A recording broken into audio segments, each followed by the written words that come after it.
committee meeting for October 15th to order. Commissioner Driver, give us an indication. Yes, sir. Bow our heads, please. Dear Lord, we thank you for the opportunity to be here today, Lord. We thank you for being with us and helping us make good decisions, and we ask that you remember those that are sick and in need of healing, as we know there are many near us, Lord. Just bless us and help us. In Jesus' name I pray, amen. Amen. Approval of the agenda for tonight. Second. All right, approved by Commissioner Ring, second by Commissioner Kruger. All in favor? Aye. Approval of the minutes, September 3rd meeting. So moved. Second. Commissioner Commendon, Commissioner Eccles, second. Any questions on the agenda? Or the minutes, September 3rd? All right. I wasn't part of that All in committee, so favor? I'm sorry. Aye. Recognition of the public.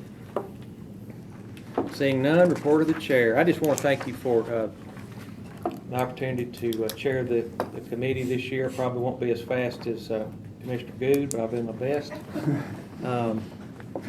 Report of the county mayor. Carry on. No Good job. report. All right, report of Dr. Phillips. Yes, sir. Thank you, Mr. Chairman. Each year, I think some of you probably have had this before, but I'm going to hand some out to pass around. In the school system, of course, we take attendance every day. The way the state does attendance, or the way they do it, they calculate certain months, and they capture that data, and then that's how we are reimbursed through DEP. Long story short, every year I've tried to give this out. It compares the first 20-day reports.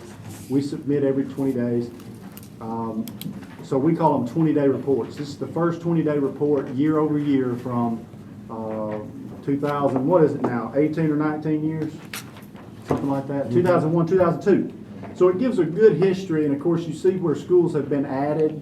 And if you look in each of those lines where they get added, like Portland Gateview when it was opened up in 2009, or Station Camp Elementary, or going down through to Burris. When you look at that, that shows you kind of where those schools opened and they took population from other places. What I always look at is just on the bottom your growth trend year over year, because that's a net number of gain. If you add all those up across the bottom, really two things that kind of stand out. One, if you add all those up and divide them, we typically August to August are up about 380 or so net students, something like that. This year we were up 734. So, almost double new students this year in August compared to August of last year, net gain. I think there have been in 2001, 2002, 2002, 2003, so that would have been the difference between August of 01 to August of 02. The first two columns on the chart was 790, and then I think you go all the way down to 2006, 2007, August of 5 to August of 6 would have been 832. So in the last 18, 19, 20 school years, this is the third highest growth curve we've had, 2001 to 2, and then 2005 to 2006. So a lot of times when you talk about following the housing trends, and you start to see those numbers and you predict out, well, how many teachers are we going to need, where do we need resources, a lot of that's dependent really on new students and where they're moving to, and then also the available housing and the housing market and how strong houses are selling. So I think this is good year over year to look at this. I always try to present it every year to education along with the school board, just to kind of let you know this is where the student populations are at. And you can look over time and see how they're trending. One of the things we did, if you look down at the high school, which is almost at the end of the page, moving from top to bottom, we've done some zoning the last several years to try to get some balance. Station Camp previously 4 years ago was the largest high school in the county, and now Gallatin is. We've shifted some students out through zoning from Station Camp to Beach primarily. And so as you see this year, if you look, we want kind of all of our schools, once we open the new school, we want all of our schools to be, the bigger schools to eventually be 1,600. If you look, Beach is what, 1541. Yeah, 1541. But if you see, back from 3 years ago, you see 16, 17? 15, Yep, 1140. You see how that shift occurred? And it ran 4 years because as you migrated ninth graders in on the rezone, then you've got Gallatin that's consistently grown. And then Hendersonville stays pretty steady.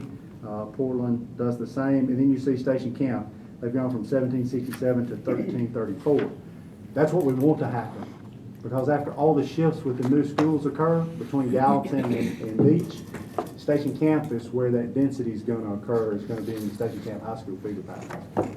And so that 1330 will, over the course of the next 4 or 5 years, build back up to the 1600 pretty quickly.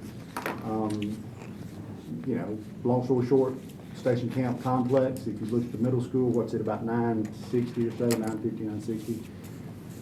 Station Camp Elementary was 1,058 last year when we made the zoning change to Little Beach. We moved 150 out, elementary students, so that would have carried them down to about 900.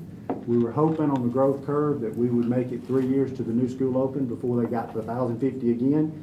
And pretty close, we're at what, 950, 949? Yeah, so you can almost, without exception, over the last 3 or 4 or 5 years, you can look at this sheet and figure out that you're gonna have about 50 new ones net every year at Station Camp Elementary. That's just about what's gonna happen. So good information.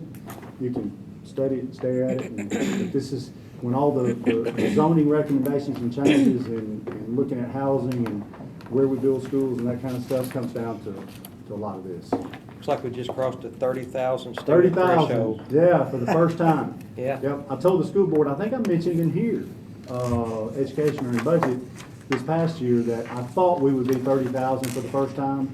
I felt like this was gonna be a heavier growth year. We placed many teachers this year, kind of anticipating that. And that looked like that actually panned out as well.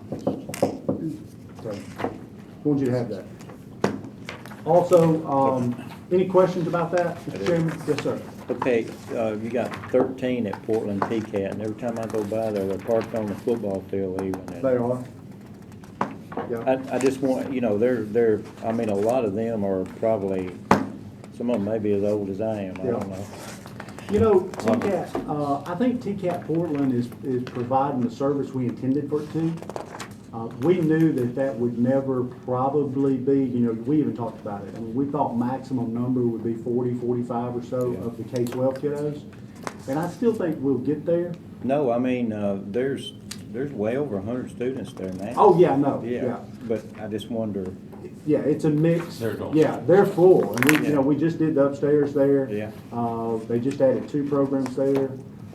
So I think it's doing what we intended for it to do, the county and but PBR. the report shows 13. Yeah, and I don't wonder- know, I see it's showing 13, but I'm not sure if that's how they're calculating that 13. That's Yeah. just 11th and 12th graders, I would think. Yeah, It could be, Start high yeah, I school bet it kids is. probably. this may be the That was my ones that are question. only there when they count full-time, I'm not sure. I'll check and see. But the parking lot's full. Yes, sir. I'm glad we did the parking lot, I am too. because I don't know where they'd park if we hadn't done the parking lot.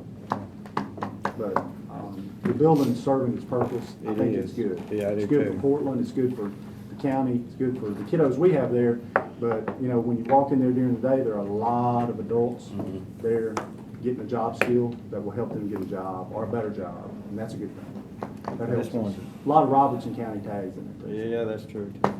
Any other questions for the director on the enrollment numbers? Thank you, Mr. Chairman. I did, and you probably have seen all this stuff online. We put it out when I present to the board. Of course, the schools now are out to bid. They come back November the 12th to us, so they'll come through the November, hopefully, one way or the other, will come through the November commission cycle for us this time. When we put out some pictures, this is a kind of just a board that shows materials, a material board, kind of give you an idea. Was really pleased with the school. A lot of people have asked me about the type of building. You know, you want to try to build a building that's going to fit into the terrain and the atmosphere that you're building it. So it's a little different if you're in the city or suburb or whatever, kind of like housing. But It's a very traditional building, but we tried to make it modern inside, and colorful and vibrant, even though it has a very traditional exterior. The entrance to the middle school and the high school look very similar, except when you actually show up on site, the middle school won't look quite as large. The structure's the same, but that wing doesn't have as long of a two-story structure. So it'll look a little different when you're standing there versus the actual high school. Most of you probably have seen this, but this is Upper Station over here. The high school will be facing Upper Station.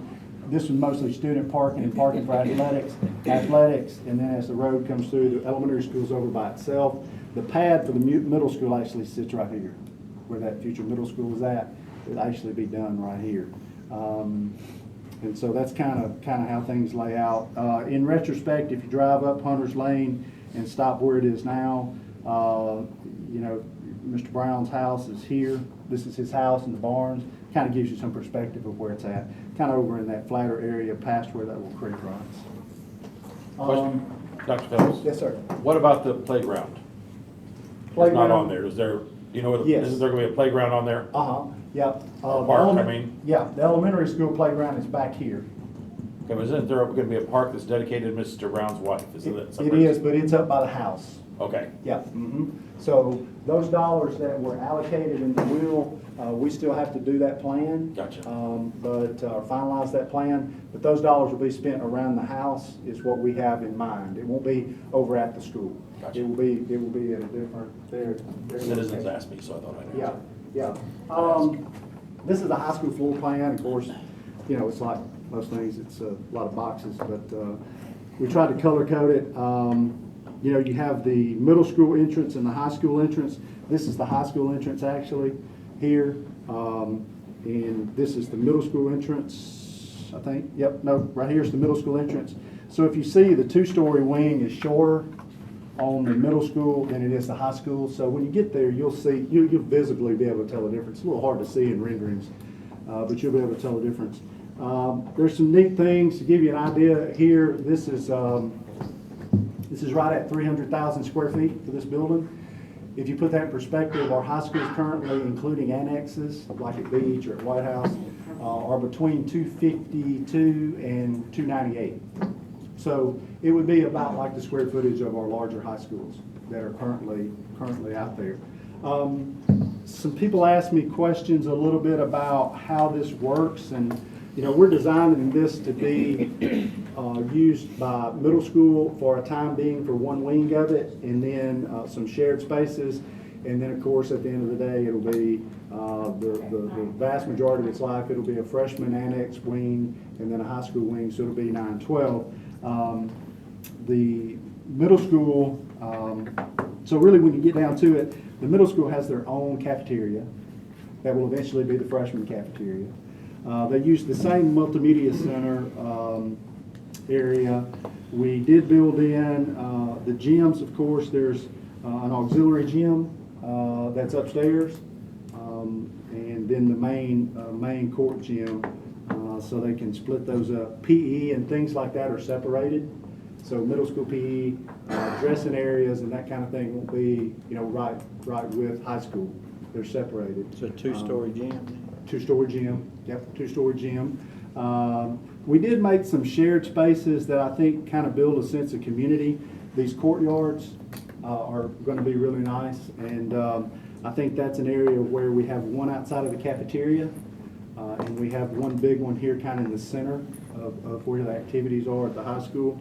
And I do think those areas will be something that's really neat and used a lot by parents and by boosters and by other people to do things, but primarily for students to use during the day, students and student clubs and club activities. We did this space. Have any of you been to, you know, I guess it's the event center, but it's I'm not sure exactly what they call it, out at Welch College. You know, on the back there where they have some functions, community functions, a flat floor. So that's the way we designed this. So we designed it because if you slope a theater floor, then the uses for it get really limited. And so what we did was try to build and put our money into the space to make it nice where we could use it for dinners or community events, as well as theater productions and other things. So I think that'll be real helpful as well with that. We did kind of put the all of the kitchen equipment prep area is all in one space, but it serves two sides. You see that? The bigger cafeteria over here where the courtyard's at is the high school side. And eventually this will be the freshman, but it's the middle school. But you consolidate all of your dollars and utilities into making the kitchen large enough in the center so they can serve out of either side. So that helps a little bit. Yes, ma'am? Is a media center a library? Yes. So they Okay, get to call a that's what we're calling library. libraries? Yes. That's the new thing. Let me see, I'll show you guys. We tried to bring in as much, color and things as we could. A lot of this is just more of the fit and finishes more than anything. Let's see. One of the things I was going to show you guys, we tried to bring in as much natural light as possible because these big buildings sometimes, especially in hallways, they get closed off. And so we tried to make the windows in areas where we could really, really large, especially where the kiddos are going to be a lot of the time. So this is a good board. Do you see these big windows? So instead of just blocking and bricking everything, a lot of your spaces now have these larger expanses of window. So you get more light, you can see in and out. This is actually the courtyard out of the high school, is here, outside of the eating area. This would be the high school, how the high school dining room would look, right here. This is going into the gym from outside. These are acoustic sound panels just to suck up sound. There's a lot of hard spaces there. This is that actual, see that one down on the bottom in the middle? That's actually that multi-purpose space where you can use it for community things. And the way we designed it's kind of hard to see without the cut sheet, but the way we designed the cafeteria, the middle school cafeteria, actually that hallway where the middle school cafeteria is, and culinary arts, CTE, culinary arts, that backs up to this. So all you have to do is open a set of doors and you can serve food for people if you're having a dinner or that kind of thing. Does that make sense? And you use that space, so it makes it a little bit more flexible. This is what this would be another view of the high school cafeteria. You can see some of the big windows. We also, all these hard spaces, hard surfaces, you're always worried about sound. And so you're always trying to figure out a way to manage the sound issue with lots of kiddos. And we saw and found these cool light fixtures, LED light fixtures, that are sound panels. Sound panels are built around the lights, and so they're pretty cool. Different shapes and different colors, and you see them pretty much throughout the building. We also tried to use some wood inside the building, so it wouldn't just be all painted block, and make it feel a little bit softer. Let's see what else I got here. I think this one gives you a pretty good perspective.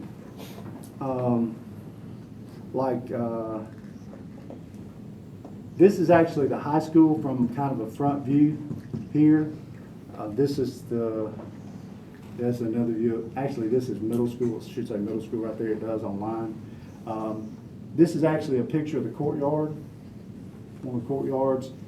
You see these capstones that are here, these raised panels? So right now we have wolf heads pressed in there in LC, but we'll make those to match the logo of the school. And so I think that's a neat touch too. And then how the buildings are connected internally, has a lot of glass and a walk through. That's nice. You mean the mascot will be, Yes. are they gonna be minnows or what? Yeah. Bull weevil. Bull weevil. The elementary school. Rivalry starts. The elementary school is very similar.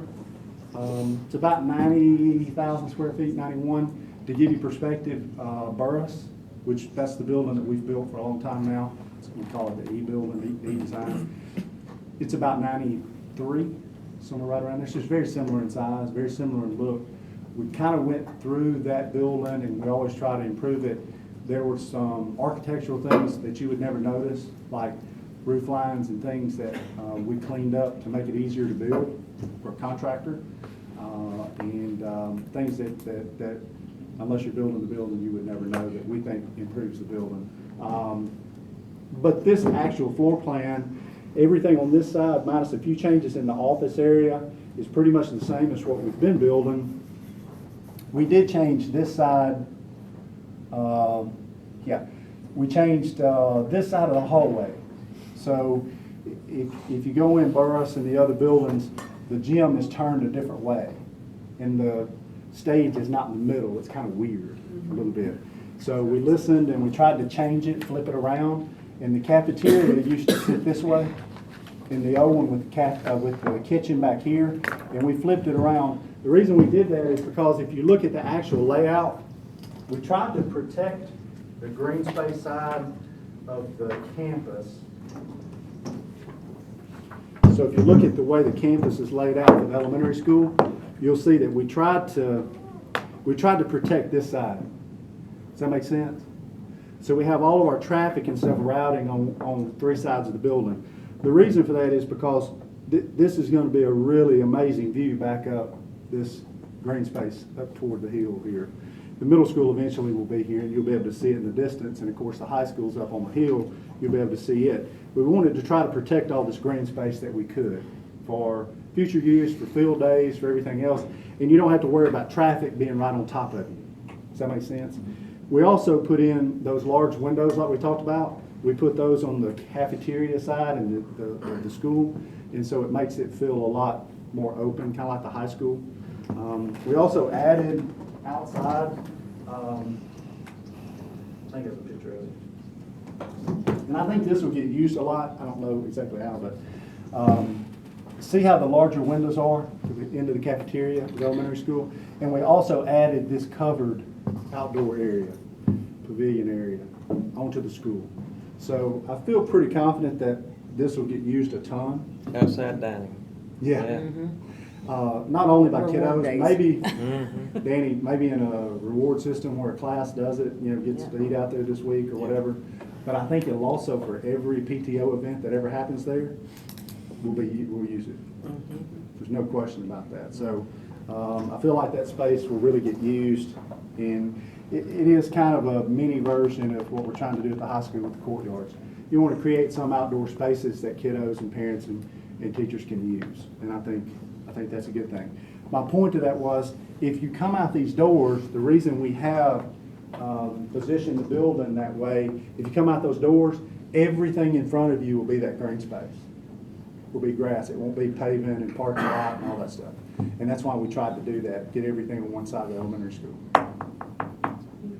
So really excited about it. We hope we have a lot of contractors that want to build them. We'll know after November 12th, but seems to be some pretty strong interest so far. We can, kind of tell who's picked up plans, and there's been a lot of interest so far. What's the projected start date? August of 22. August of 22. Yep, and that's a good question the school board has asked me, and others too. From a construction standpoint, obviously the high school and athletic fields are get started day one. The lead time on the elementary school is less for a contractor. Obviously, because there's a whole lot less square footage, there's less grading on that end of the campus because it's relatively flat anyway, for the most part. Both of them will open at the same time. So they both have substantial completion dates that will be the same. And that's for a very specific reason too, because if you got the elementary school done ahead of time, but you have kids being rezoned there and parents have middle school and high schoolers in elementary school, or, they're gonna have to run all over the county, just to open them all at one time. Any other questions for the director on the schools? I do have one question. Yes, This sir. is a school question. With the high school, do you plan to open a 9 to 12 school, or is it gonna start out with just 11 and 12 and work into it? Or have you gotten that far? I hadn't gotten that far. Because a lot of new high schools open up with like 11 and 12th grades. Yeah. And then move the other grades in. You know, I don't know, eventually, at the end of the day, when we get to January of '22, and we're looking at final zoning, even though we've released a temporary zoning already, when we get to final zoning and we look at our head count, and we can get real close on what we think the numbers will be, then I think we can make that decision. I said 11, 12, I meant 9 and 10, because when Station Camp opened, I think they only had like 11 seniors. Yeah, And it's really hard to schedule classes for 11 people. yeah. Sometimes what you see is you see, and I don't know that we'll take this route, sometimes you see rising seniors get to stay where they're at, or make, you know, because if you, a lot of times you want to make a choice and say, well, if you want to go, you can go, you know, but then you only have 10 or 12 or 15, it makes it really tough to do classes and those Everybody in kinds the of first class at Station Camp was in the top 11 in their class. Yeah. Phenomenal. You look great on That's that a question resume. we'll have to decide at the school board when we get closer, probably January of '22. January, February of '22. It's a very good question. Very good question. I guess along those same lines, I've been hearing a lot of people say that there will not be any grandfathering at all up to your current school, like you were just talking, referencing. If you're a junior at Beach, you won't get to stay there. Yeah. and Well, graduate there. I don't know that. I don't Is that know another that. decision? Yeah, that's a decision we'll have to make based on enrollment. I don't really know about lower grades, meaning, you know, 9th or 10th graders or 11th graders. I think there's a case for rising seniors. You see that a lot, but I'm not so sure that we would dip below that. Okay. But you're not sure you wouldn't either? I'm not sure we wouldn't, but if you had to ask me today, I would lean toward it. I would be probably opposed to that. Okay. Because you gotta populate the school, because where they're at would be, at some point, become overcrowded if it's not at that point. So, it's kind of one of those things that you want to look at, but it's a little too far out right now to make that call. But January of '22, we'll make a decision. Thank you. All right, thank you, Dr. Phillips. Yes, sir. All right, no old business, new business, item 10A, Sumner County. That's Do we need to do a motion information on that? only for 10A, isn't it? Oh, I'm sorry. Yes, information only on that. It's McKinney Veto Safe Schools. I meant 10B, sorry. It's in your packet, it's all right, in your packet if you have any questions about that. Item 10B, Approved. motion approved by Mr. Good, Second. second by Commissioner Kruger. Any questions on those? These are, the main thing in here is your school resource officer grant. That'll go to budget, I believe. The rest of these are grants, capital outlay projects. All in favor? Aye. Any opposed? Motion to adjourn. So moved. Second. Thank y'all. Thank you. Thank you.